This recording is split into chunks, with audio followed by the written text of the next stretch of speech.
I'd like to welcome you to the last session of the first Community Sector Council Conference. This session is on social enterprise. My name is David Upton. I work with a company called Common Good Solutions. And many of you don't know this, but it's considered the most coveted presentation slot at any conference is the very last one on a sunny day. And Kathleen, thank you so much on behalf of the panel. It was great. Thank you. Also want to put a special shout out to Barefoot Consulting. Is there anybody in the room from Barefoot Consulting? They had one of the booths out in the hallway, and their booth had a bucket full of really good chocolates. So invaluable support for our presentation today. It'll keep us, and anybody who feels the urge to nod off, there's a lot of caffeine in that chocolate, I think. So I'm going to get going.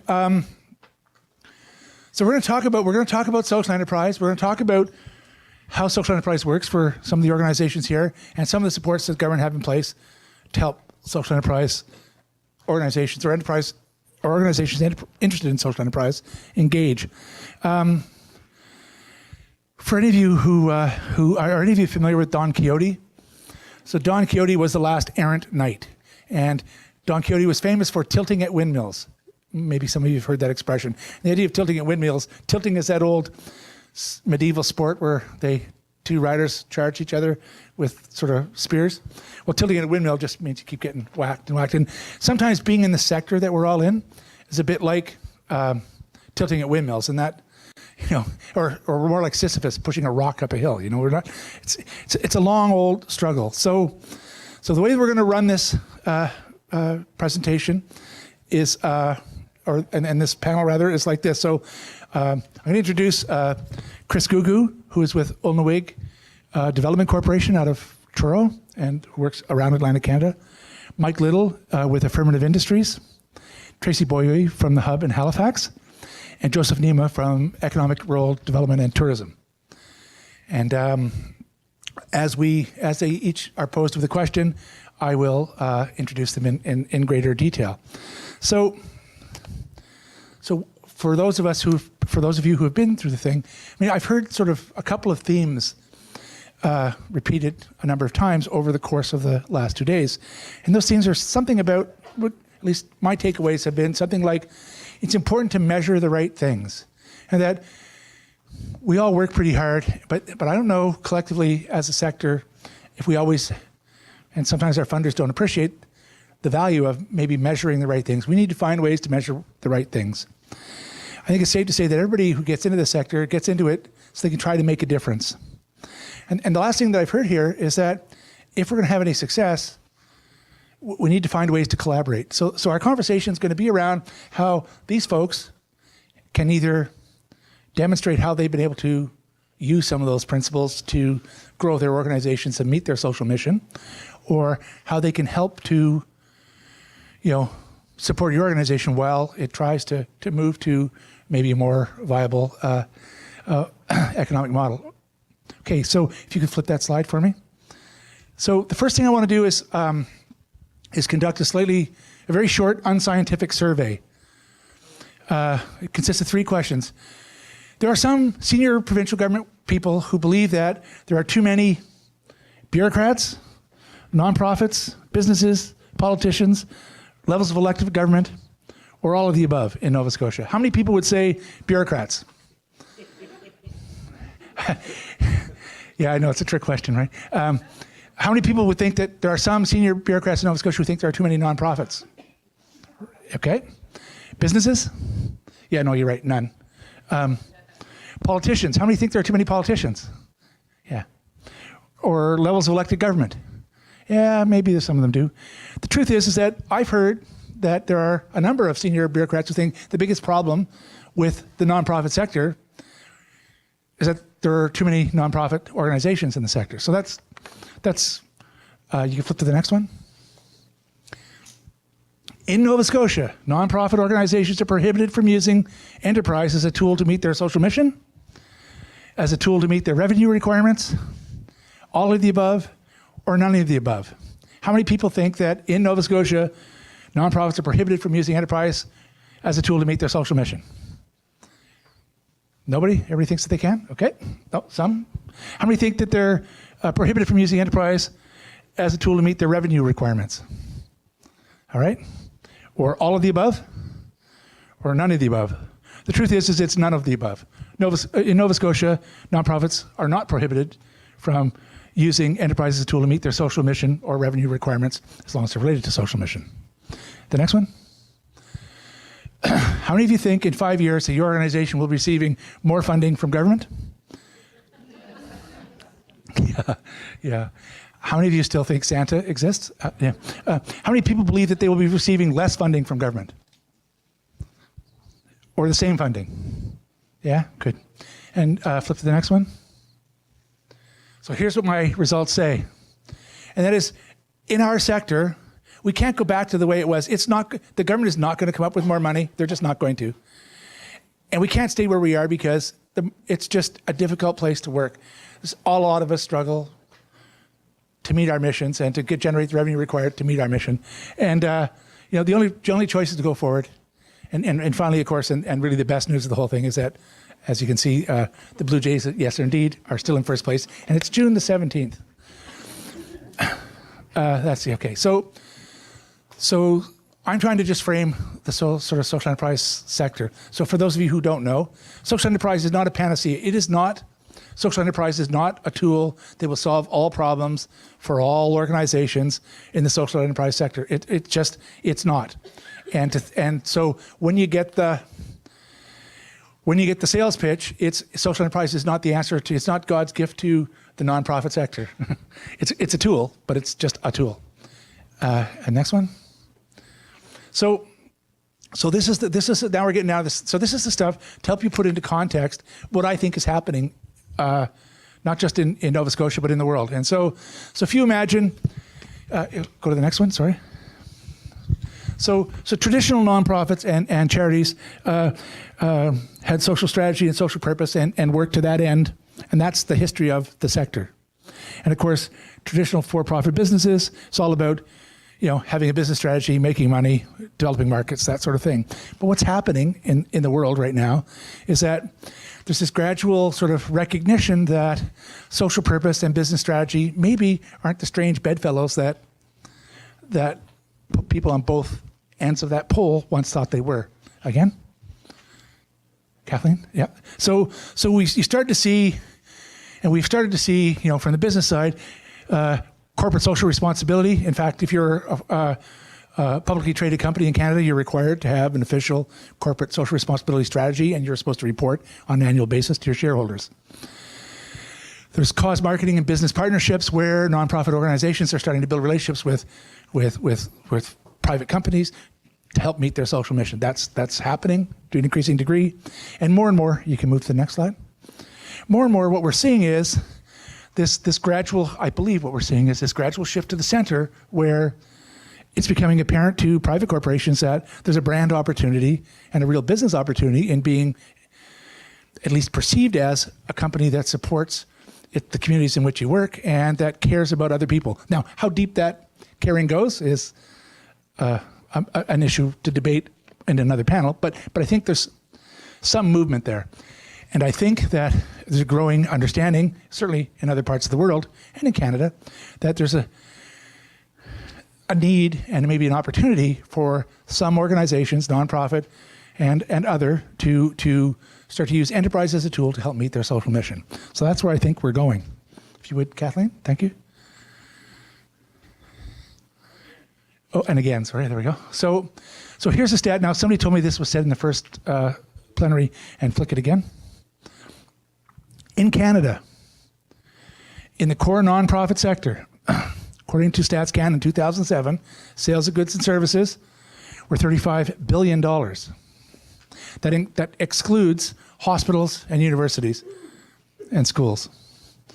So to say that this is a new thing, no, it's just got a new name. It's like, but it's not a new thing. In Nova Scotia, we just finished a survey. I got some.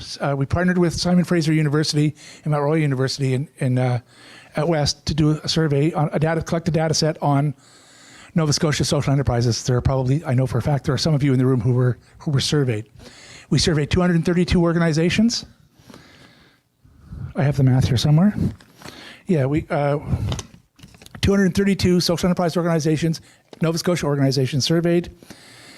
Total sales, $197.5 million in 2013, of which 60% were the sale of goods and services to the sectors. That's $120 million sales. There were 5,630 people employed, many of whom were mission-related employees in those organizations. And there were 3,470 volunteers. Now, we'll be coming out with a report in detail about all those things, but to say that it's not impactful on the economy of Nova Scotia would be an enormous understatement at this point in time. Put it in context, as Nova Scotians, most of us are aware of and kind of proud of the fact that we're becoming a wine region. And it may be, I'm looking around the room, guessing that some of the people in this room have partaken in that sector. I hope so, because I have. The wine sector in Nova Scotia for the same period did $170 million sales and created 860 jobs. So the work that you all do, and this is just a partial survey. I mean, these were the 232 we contacted. We don't pretend that this is totally inclusive. The work that we do in our sector has more contribution to GDP, which is, yes, a lousy descriptor of activity in the economy. But strictly as an economic activity, we contribute more to the sector than the wine industry in Nova Scotia. So keep that in mind when you're thinking about whether or not this does have value, whether or not we fit. We fit. Okay, the next one. So here's the difference between a nonprofit and a small business. Again, so nonprofits exist to meet community needs. Social mission, environmental mission, that's why we exist. Small businesses, again, exist to serve customer wants. So develop or exploit a market and sell goods or services into that market to make a buck. And again, social enterprise splits the difference. It's the place where community needs and community wants meet. Essentially, it's finding ways nonprofit and other types of social enterprises, social purpose enterprises, work together to try to find, or work those two pieces together to find ways to meet their social mission or their environmental mission while they're providing and serving community and customer wants. And the next slide. So the question is, why would an organization consider doing social enterprise? Would you do it for mission or would you do it for money? Go ahead. It has to. I don't think that an organization that's involved in providing affordable housing should start an accounting business. It's way too big of a drift from your social mission. And I'm not sure, I'm sure somebody could argue that there's a case for it, but I don't think it's a logical case in most instances. But does that mean that they shouldn't be providing services that relate around their social mission? I think that's always an opportunity. Go ahead. So to that end, in the very long time that I've been working around this sector, I think it's become clear to me that the nonprofit sector on its own is not going to be able to solve the social and environmental issues that we face. I don't think that many of us believe that business are going to solve those problems either. And sure as hell, government has not been able to make much of a dent in the kind of issues that matter to us. So I think that we're all in the same boat here, and it's the only boat we've got, and that we need to find ways to work together, and that enterprise may be one of the ways in which we work collaboratively to solve some of these problems. So that's just basic. That's the shortest sort of overview of the social enterprise sector that I could come up with. If you want to do one more slide. So that's my piece. Now I'm going to ask these really bright people who have been doing amazing things in the sector. I'm going to ask them questions, and they're going to, hopefully, I'm sure, inspire us with some of the great things that I know for a fact that they already do. So I'm going to ask them the questions in the order that they're seated. But first I'm going to introduce Chris Gugu. Chris joined Ulnawig Development Corporation in the year 2000 and has been the general manager there since 2006. He's an active member of the Tripartite Forum, the Economic Development Working Committee, Unamaki Economic Benefits Committee. He's the vice chair of the Aboriginal Capital Corporation, which is a national association. He's got a BBA from St. Francis Xavier University. He's a member of the Waikoba First Nation. And these are the parts that are really interesting. He ran the 5K, the Johnny Miles 5K this weekend with his 17-year-old son. And how badly, yeah. Yeah, I'm not even, I ran a 5K, but I have the personal Blue Nose record. I don't want to brag. I'm going to brag. I have the Blue Nose record. I won it this year for the fastest 5K with shopping interruption in the middle. Yeah, I ran a scorching 15 minutes per kilometer pace. I bet you were a little faster than that. Chris is also a hockey player. He has 3 children. He coaches. When do you sleep, man? I mean, like, so the thing about Chris is that I happen to know for a fact that Ulmnawig are doing like world-class cool things, like really, really interesting things.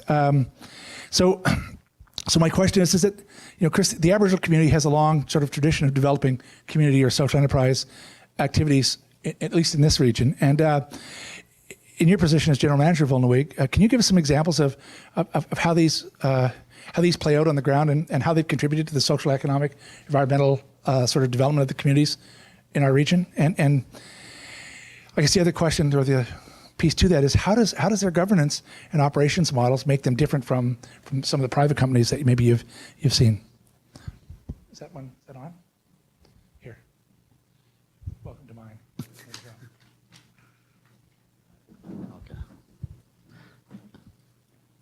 go. Okay.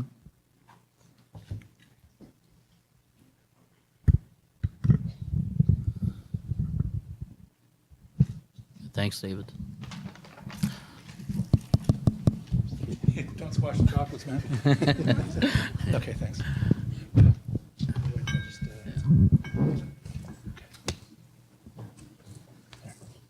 They're door prices, by the way. So. Yeah. Anybody still awake at the end? Yeah. Everybody hear me well at the back there? Nice and close. Okay. They tell me I'm soft-spoken, so. Yeah, the Johnny Miles 5K run, that was my 3rd run of the year. I'm quite proud of it because my son ran with me on Father's Day, so that was big for me. That was my best Father's Day gift for me, in a way. The question, I think, for me, anyway, the social enterprises in First Nation communities and Aboriginal communities, I guess, I'd like to start just by I guess educating you on how First Nations access capital on reserves and the differences with municipalities in Nova Scotia and across Canada. Some of you may already know this, but the municipalities, for example, the government of Nova Scotia accesses the private capital market on behalf of them when they want to do capital infrastructure projects. So Nova Scotia goes out, to gets a bond and gets money for the municipalities. They do their infrastructure finance and stuff. First Nation communities don't have that luxury. One of the things that we deal with is the Bank Act in Canada. The Bank Act in legislation tells us that we cannot, the banks cannot lend to anybody without collateral. We live under the Indian Act. You've heard about the Indian Act. The Indian Act states that we can't provide collateral to borrow. So the Bank Act says you need collateral. The Indian Act says you don't have collateral. So that's what we live under. And there's always that education that is shocking to people that we deal with on consultancy, especially when commercial account managers, we hire them and tell them this is how it is on First Nation communities. And it also applies the same for people with personal loans, like for myself. The housing on reserves, those houses, we don't own them. They're given to us by the communities or subsidized to us in some senses, but whatever we put towards those houses, extensions or whatever, they don't build equity for us. So imagine that environment and imagine exponentially how communities operate. So what they've done is basically started social enterprises. We call them social enterprises, and that's what they are. And in the 27-year history with Ulnaweg, we've done, just a little bit about Ulnaweg, we've done about $55 million in loans, and we've done them for entrepreneurs and First Nation communities. A lot of those First Nation communities throughout the years have been managing small gas bars, small tobacco shops, or buses for their school kids and all that stuff.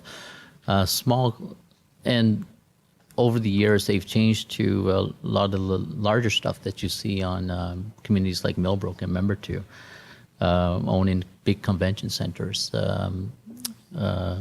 franchise deals with major hotel operations, big C-stores, not talking little gas bars, we're talking big C-stores now. Joint ventures with the likes of General Dynamics, the big helicopter deals. A lot of the operations have become more complex, and bands have gone from revenues from $4 or $5 million per year to now $80, $100 million. And they are for-profit businesses. They operate for-profit businesses, but the profits are used to support social services, education, housing, and the basic services that you would see in a municipality does for everybody else. So I just wanted to give you some examples of that and give you an indication of what the impact is. Everybody's heard of Membertou. Membertou, like I said, they had their revenue from their commercial operations last year was about $90 to $100 million. And that's in total, they had revenues of about $110 million and $80 million in expenditures under their commercial operations. A lot of jobs in that. In terms of what they do with the money, their charitable donations from that was about $900,000 to the communities. Kinsman Club of Sydney, for example, $50,000. Two Rivers Wildlife Park, $15,000. Big Brothers Big Sisters, $137,000. The MED Cape Breton chapter, $150,000. This is what the communities do with their funds, right? And in terms of their revenue sources, 88% comes from the corporations. 11% came from the federal government, the provincial government's 1%. It is the fourth largest employer in CBRM, and people don't appreciate that, but it is. And in terms of new homes, what they've done is created 97 new homes since 2005. They've purchased 381 acres.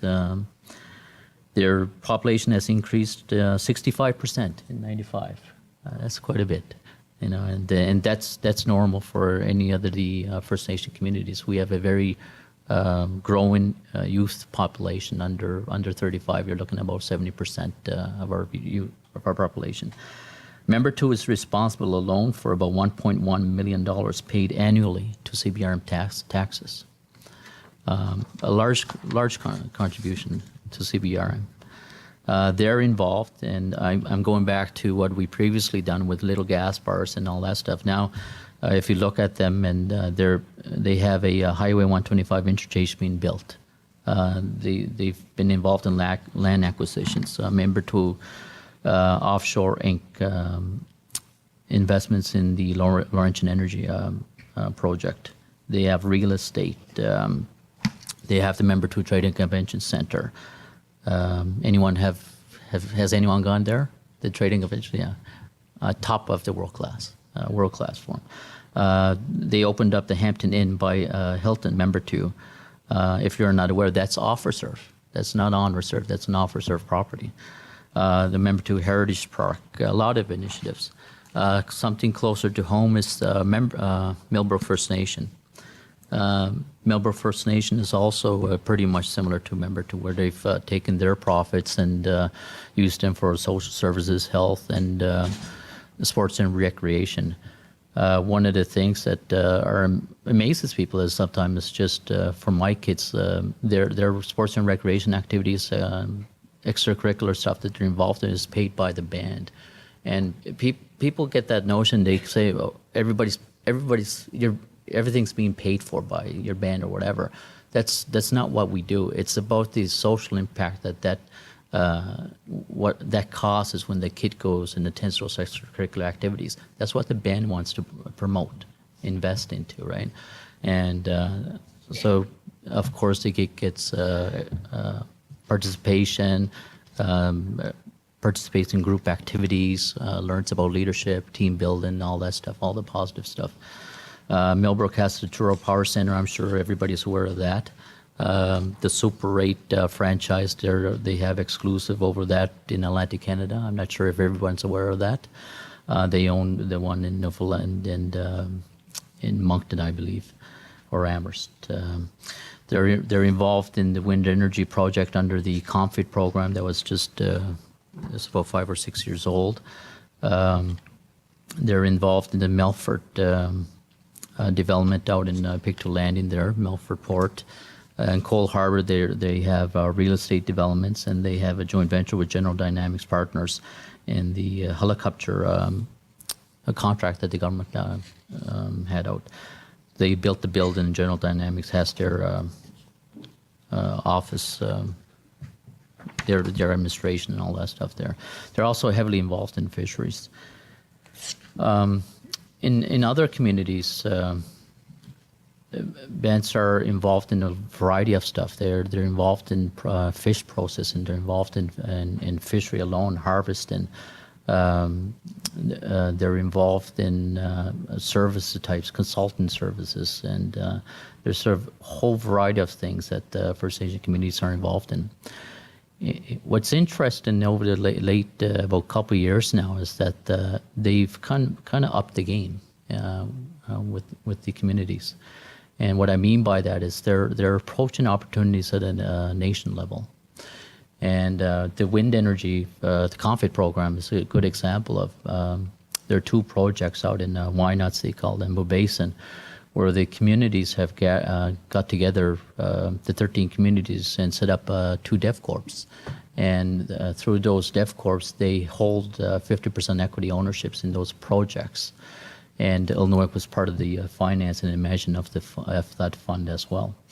So the revenues from those projects over a 20-year lifespan, I think it averages around 600,000 or something like that. But the revenues will actually go into DevCorp and then be used either for equity participation into other projects or going back right into the communities, divided between the 13. So we see a lot of that. Interestingly, though, what's happening also is there's a greater need for access to capital. And like I said, going back to the Bank Act, the banks will lend to the communities at commercial rates. And they don't treat First Nation communities as governments. So they provide the prime plus rates and with short-term 5 to 7 year amortization schedules. So imagine going for a car on a credit card. That's what we're doing, and that's how First Nations have been treated and continue to be treated. So, as an example, as one thing to address that, what the government came out with was a new act back, which came into legislation called the First Nations Fiscal and Statistical Management Act, in 2006. And I won't go much detail into it, but what it created was the First Nations Finance Authority. And the First Nation Finance Authority acts like the provincial government and goes out on behalf of the First Nation communities who qualify and borrows from the private capital market. And they're going out for a $100 million bond very, very shortly. One of the bands that was able to qualify was Member 2. And there hasn't been any other band in Atlantic Canada that has qualified. Millbrook would probably do it, but it hasn't yet. The difference is for them, when Member 2 received those monies, it refinanced their bank debt. And the savings were $140,000. $140,000 a month. that's about 1.7 million. Now, and I just mentioned that it provides 1.1 to CBRM in taxes. Imagine 1.6 coming out of that and going to the banks. That's how banks treat us as First Nations people and as First Nation communities. So Member 2 qualifies for that, and there's a number of other firms that qualified. So for Ilnaweg was, we got to do something better. We got to create an alternative mechanism where they can access financing while they're being qualified for FNFA. And we're trying to build a fund where they can do that. One of the types of investments that we're looking at, I guess at the end of the day after doing our research, is the social impact investors. And we've done a couple papers with the likes of the McConnell Foundation, and we've approached Rockefeller, organizations like Be Light. I don't know if you've heard of Be Light Foundation, and a number of foundations out there that are very supportive. The problem is the private capital market doesn't understand First Nation people, doesn't understand the Indian Act, nor does it care to understand. So we have to develop an instrument that they can understand that kind of bridges that with First Nations. And it's developmental. It's a developmental fund, basically.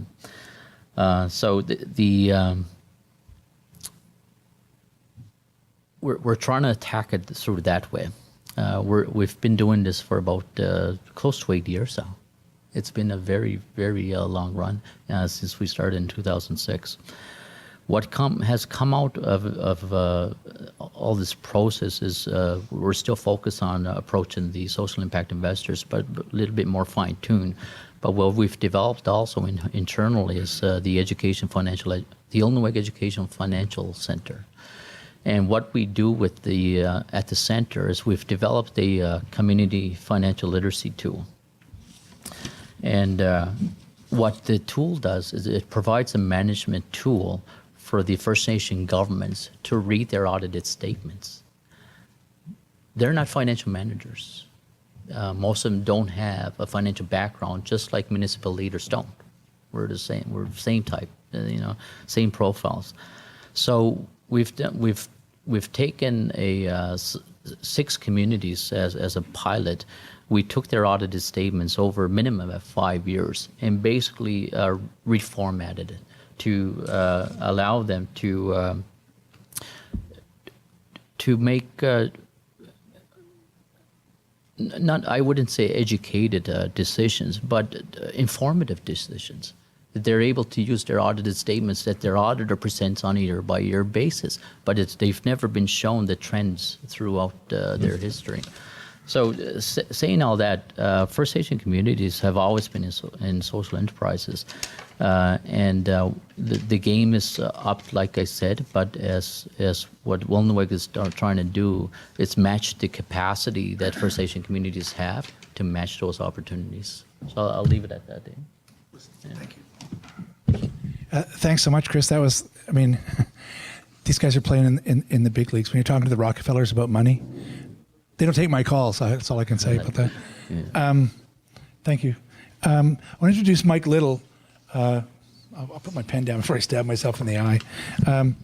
Mike Little is the Director of Planning and Development for Affirmative Industries, which is a nonprofit organization that's operating several social enterprises in Nova Scotia.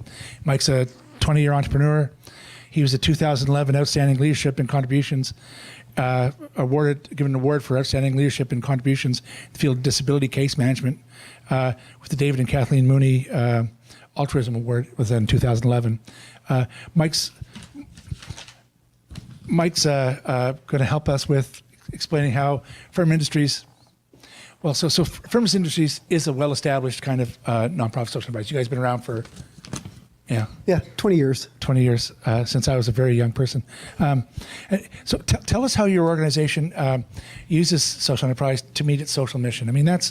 It's the connection between the two that's interesting. And maybe discuss how you feel this approach has benefited your clients, your community, and maybe the capacity of your organization.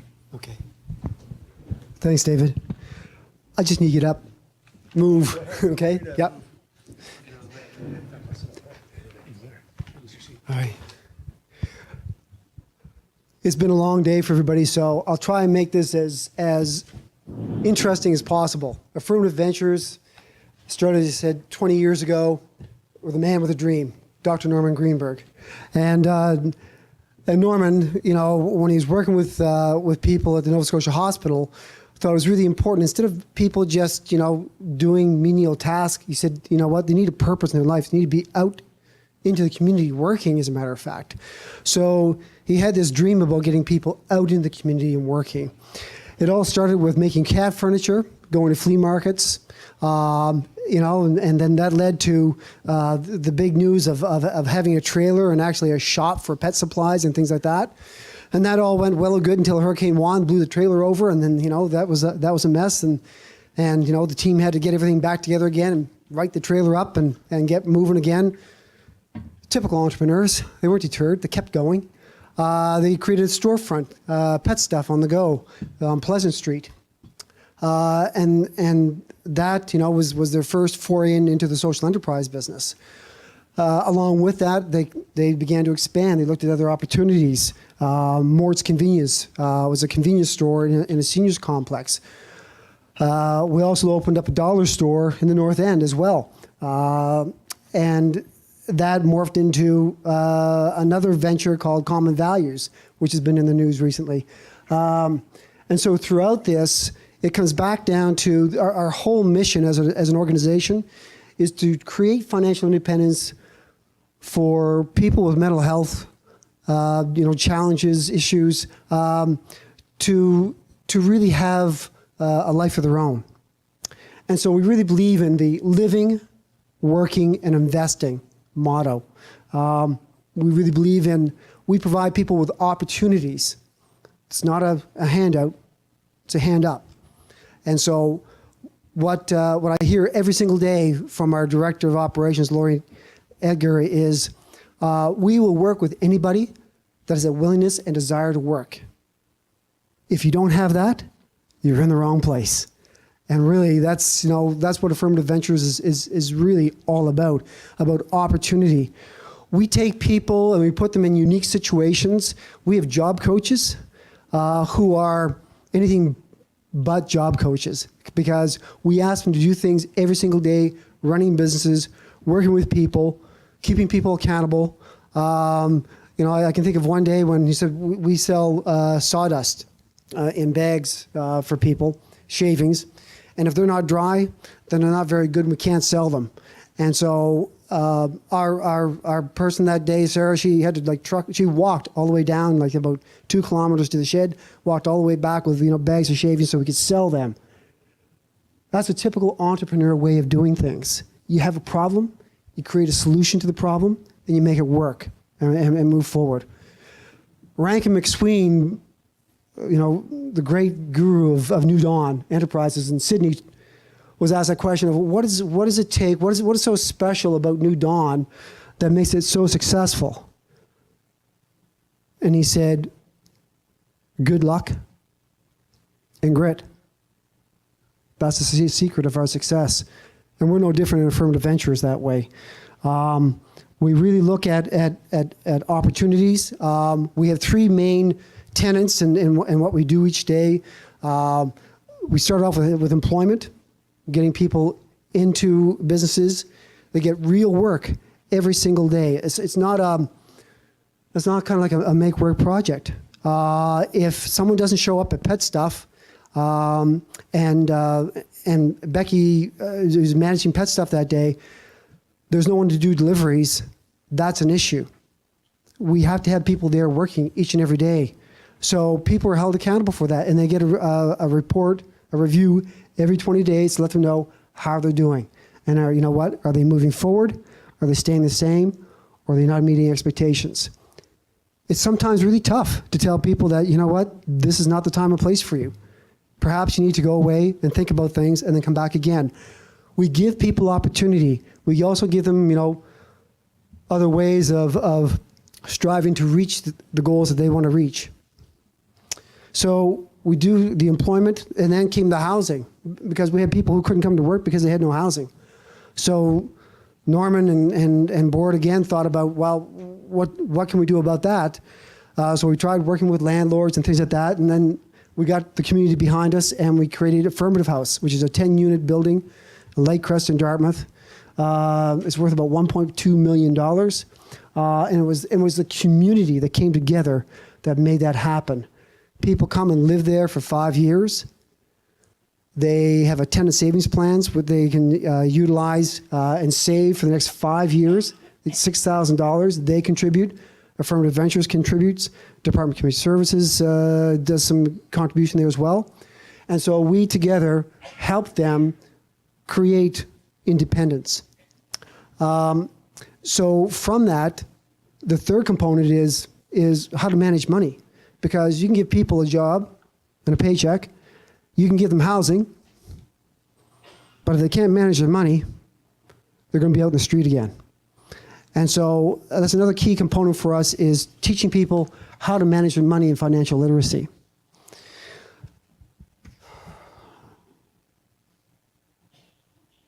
So back to community impact, keeping it short, I guess, and that is we are looking at ways in improving our community each day. And so for every person that comes through our doors, that means, you know what, they're not in the healthcare system. You know what, they have the potential to go out in the community and work, or they can stay with us and do work and become, you know, full inclusion, full citizenship into our neighborhood. The last thing we've are working on at this point in time is, so we've started off from selling cat furniture at flea markets and having our trailer blown over to operating 4 social enterprises. We're now moving common values from our location in Halifax over to Dartmouth, because we own this property, 139 Main Street. And we're about to make an announcement over these next couple of weeks about Main Street. We have, in conjunction with other business people, developed a project that'll be a 50-unit apartment complex and 6,000 square feet of commercial space on Main Street, Dartmouth. It's a $12 million project. And much like Chris, you know, we deal with bankers. And again, because we're nonprofit, we don't get any special privileges whatsoever. We have to come with the same sort of you know, business acumen to try and make this thing work. And so we're going out into the community, working with business partners, collaborating. We're really also looking at shared space with other nonprofits to see if we can't, you know, again, collaborate and make it a real community effort in providing services as one. So that's what Affirmative Ventures is all about, and that's what we do. Thanks. Thanks, man. Okay. Yeah, thank you. Now just take it down there. Yes. No, sorry. I really apologize, David, but we have 2 more speakers, and we're, out of respect for the folks here, I would like you to be able to do that, and if there's time at the end, I'll pick you first. Is that fair? Great. Okay, I'll try and go fast. That was harsh. Not enough chocolate in the last 10 minutes. That's my. I'd like to introduce Tracy Boyer. Tracy's, aside from being a friend of mine, is also. She wrote this, but she's a rural Ontario import, which in this case means Ontario's loss has been, you know, our gain. But she's been living in downtown Dartmouth, raising a young family. She's started planning the Hub Halifax in 2006 with her business partner, Joanne McRae. They launched it in 2009. She's passionate about personal and community development and has been a real asset to our community and, in fact, to our province. So Tracy, I'm not even going to read that because No, don't even bother. So one of the things that's happened in Nova Scotia, or that I hear in conversations around the sector, is the idea of, can a limited liability corporation, can a private company be a social enterprise? And so, you know, when I hear those conversations, and I'm because I'm familiar with the Hub, and I suppose my company as well, but is that, you know, you guys as a private company have, you know, I would argue, contributed considerably to the quality of life in this city and in the province. And what I'd like to know is how you would judge, the contributions that the Hub and you and Joanne have made to the social and the economic and the sort of environmental kind of activities in Halifax in particular and the province in general, and sort of maybe get your take on how important those distinctions as far as they relate to types of legal structures, how important they really are. Okay. I'm just going to I'm going to touch on that really briefly because so I think it was really hard when we started the Hub because we needed some money to start the Hub and we couldn't find money other than to incorporate as a business and get loan financing. So we did it that way. And at the heart of the Hub is a really strong social mission around trying to change culture, to give people a place where they can start things that might be a little bit different and feel supported in doing that and help them find their way at a reduced level of risk. So instead of going out and getting your own office and trying to start your thing up, you can share an office with other people. And in fact, those other people become real business assets for you or real social assets for you in your journey to kind of create something. So I think it was really hard for us when we started off in this work and we're like, okay, well, we need to get some money. So we'll be a business because nonprofits can't access that loan financing. We have no philanthropists and the government, quite frankly, takes way too long to figure some stuff out, can't understand what we're trying to do. So we want to move and do it. And it was really frustrating because when we tried to enter into the sphere of the social kind of work that my previous experience is working for nonprofits, we weren't really given a warm welcome because we were a business technically. And then when we were trying to apply for government programs to do some of the work we were doing, which would be for nonprofits, we were told no because we were a business. And that was really hard because we didn't understand. And I mean, how many people here think that they're doing really important and good work? How many people? You guys can raise your hands. How many people feel that is getting a bit hard to do?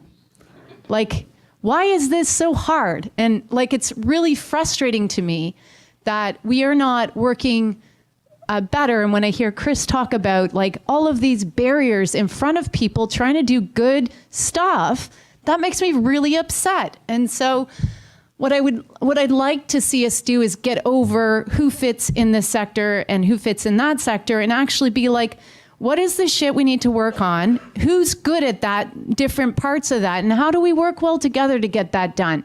Because there's not enough of that happening. And I think what I've seen over the past 6 years and raising 2 kids, having 2 kids, raising 2 kids here in the city and in the province is there is so much wealth in terms of talented, bright people. There's resources, but we seem to kind of not be able to bring that together in as powerful a way as we could. So I'm very, very passionate about something that I saw recently, the notion of social impact bonds, and maybe that just seems like a really big, weird thing, but leveraging sort of private money, where's the money? Let's bring some money to this great work that people are doing and have some investors really buy into that. Let's enable some of the people working in the nonprofit and social sector to do the work. And let's have the government say oh, we can't really take that risk. So we're going to have these people and we're going to buy into that after the fact if we're attaining those sort of outcomes that we want to see. And to me, the most interesting thing about social impact bonds and that kind of thing is wow, leveraging the variety of assets we have. And it may seem complicated right now because it's something new, but it was inspiring to me because I think that we're operating too separately and it doesn't seem like we're leveraging as much as we could. And what I've seen work really well at the Hub is people who are, we've got a member, Students Nova Scotia in the front here, a nonprofit group who leverages some of the talent in the Hub. So it's maybe a micro example of what we could do better at a bigger level. And I really believe in some of the things that you get from a business, some of the skin in the game and people paying for it. So if you look at cap systems and the cap sites and stuff like that, which we love and are so important to access, part of the reason why CAP has struggled is because it's been so strongly funded by government and there hasn't been enough private or maybe a bit of fee sort of structure in there to sort of share that around and do it a little bit differently.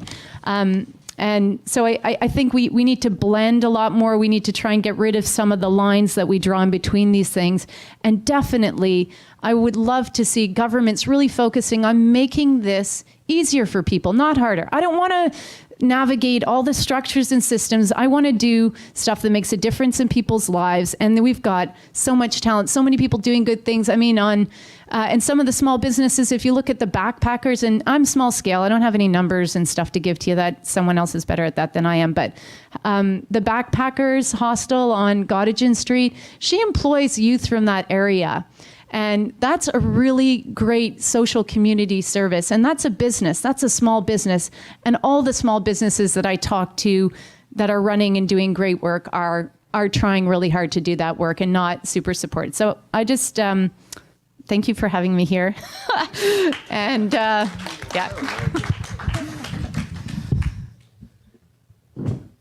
That was great. That was terrific. Our last panelist is Joseph Niema. Joseph was the chair of the Social Enterprise Strategy and Programming Initiative for the province. He authored the first government social enterprise strategy and has written several policy papers on the sector. He's academically trained in international development and education and is a grad of both Dalhousie University and St. Francis Xavier. He's also 10 weeks away from having his second child. My advice to you, Joseph, is get as much sleep as you can. My question is, what programs are economic development and economic rural development and tourism? What kind of programs are offering to organizations in the social enterprise sector who are looking to use enterprise as a tool to help meet their missions? And second part of that is it safe to say that the government of Nova Scotia supports the idea of nonprofit organizations engaging in business activity to meet their social or environmental missions? So thank you, David, and thanks to the previous speakers. I think they just spoke to the main issue, and I hate to be the one from government in front of you guys. And also, I hate to be the last person speaking. It's very beautiful outside, so I don't want to spend a lot of your time. When I entered the room here today, the first thing that came to my mind when I started to see you people, I started to ask myself. I said, but what drives these people? Why are you guys here? Why are you always motivated to come together to have these kind of conversations? A question that bothers me. But you guys are bootstrapping. Do you enjoy doing that? I have that kind of question. I'm also wondering, are you guys aware of the blind spot phenomenon? It's a kind of phenomenon that allows you. It normalizes the abnormal. You don't realize something is abnormal, but it's normal to you. And you start to go. You say it's fine. So, for example, you guys keep working together like this. When I look in this group, you are talking about community issues. I see kind of some gender trends, social women a lot, and a few guys here, So what is driving your passion? What is bringing you guys together to keep having these kind of conversation? Now, besides the rhetorical questions, just before coming here, I was in a meeting with Ray Avenue. And when he spoke, I went to him and I said to him, I figure out you're not looking for a political position. You're not looking for anything. So you are speaking the truth here, And I really appreciate that he said, yes, I'm not looking for a job, which is true. So the reason why I am doing all this blah, blah, blah to answer David's question, you guys are doing phenomenal work, And I think government needs to find a way to work with you because all that you do here is to make it easier for government to work. And so we are trying to create the tools in government to address all the questions that you people are asking. So pointedly, David's last question, does government support nonprofits being involved in profit-making activities? I would say the government is very, very interested. Actually, on next week, Tuesday, I just got an invitation from the current Deputy Minister of Policy and Priorities and my Deputy Minister. Maybe some of you have been making phone calls So they want to talk to me about what the government is doing about social enterprise. The interesting point, I don't know what I'm going to say to them because I don't know what you guys want. But just to tell you that I think in government people want to hear, they do have a little bit of an idea of, that what you guys do is important, that you do it with passion, but they have no idea how to work with you. This is the challenge. So, David, yes, government, we want to support the sector to be more creative, to get involved in profit-making activities. It's not only the provincial government, the federal government, a lot of provincial governments across the country. It's about thinking outside of the box. So, the interesting point I want to emphasize quickly is that it is not about doing the same thing that you are doing, that you are struggling to do, that is giving you this burnout and you are not getting anywhere. It's about working with you to find another creative way that can be a catalyst. Many of you have been doing this. I've seen some faces here over and over, so I know that you do the same thing. But what you do, you only make maybe some 15% change. This is not enough. It's not a catalyst. So if you guys really want to do something that will be catalyzing, you need to do something different and it's shift the way we think, the culture, So, always government giving you $20,000, this is never going to change anything. You guys have an opportunity to bring more creativity. And this is the reason why the whole question is very unorthodox to see non-profit making profits. It sounds very strange to people, but let's try to live with what we are uncomfortable with. It's going to be what will make things to change, If this means breaking the laws, well, I tell you, it's the federal government that is giving you funds to make profit. So they will come back and say, this is problematic, and they will fix it. And I don't think it's a problem. So currently in government, we do have, in terms of what we have, so I worked with a few of you here a couple of years ago, and we designed a $2 million loan guarantee program. In government, we always like to say, we give you $1,000. I will keep saying it 100 times, So I have talked about this $2 million guarantee several times, and I'm going to say it here. So we designed a loan guarantee, which is $2 million that we give to the Nova Scotia Co-op Council. The whole purpose of that loan guarantee is to make it easier to solve the problems that you encounter when you go to a bank. Because the bank will ask for collaterals, you have poor credit histories, it's not your responsibility because you guys are volunteer board of directors. So banks will not give you money. So government, we ensure the risk, we guarantee the risk, and we give the money to the co-op council. This might be imperfect, but we have to work with it, and all we need is feedback from you in an organized way and say, listen, guys, government, you gave us this $2 million loan guarantee, but maybe still, it's not fitting, we are not benefiting from it. So there is that tool I am telling you is the money lies with the co-op council. The ceiling is up to $500,000. And I really encourage you to use the money. And if you're encountering difficulties to access that money, find a way in an organized, coordinated way to come to government and say, this is not working. It is skewed with, what is in the community. Additional to that, in government, we've worked out eligibility criteria so that, because what we've understood is what you do is small business that you are running, So we've made eligibility possible for you guys to benefit from a lot of the tools that we have in government to help you to work. I'm going to stop here. I have my business cards here, so feel free to contact me if you have questions. Thank you, Joseph. Thank you all. We have 4 minutes left. You'll be glad to know. And we have at least one question from the floor. So I think this is the perfect way to finish this thing, actually, just sort of bringing a lot of the stuff together. My question is, no.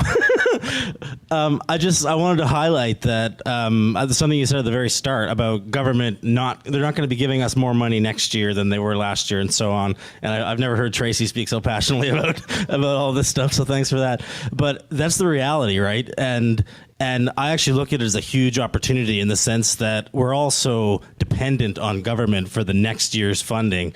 And social enterprise is just a really one awesome tool to free yourself from that at a certain point. Like if you need to advocate to government, you really want to tell them what your problems are. One of the ways that you can do that best is by not owing them anything. And I think that's really important. And that's certainly what I'm thinking about as I start to think about starting my own nonprofit. And that's all I have to say. Thank you all.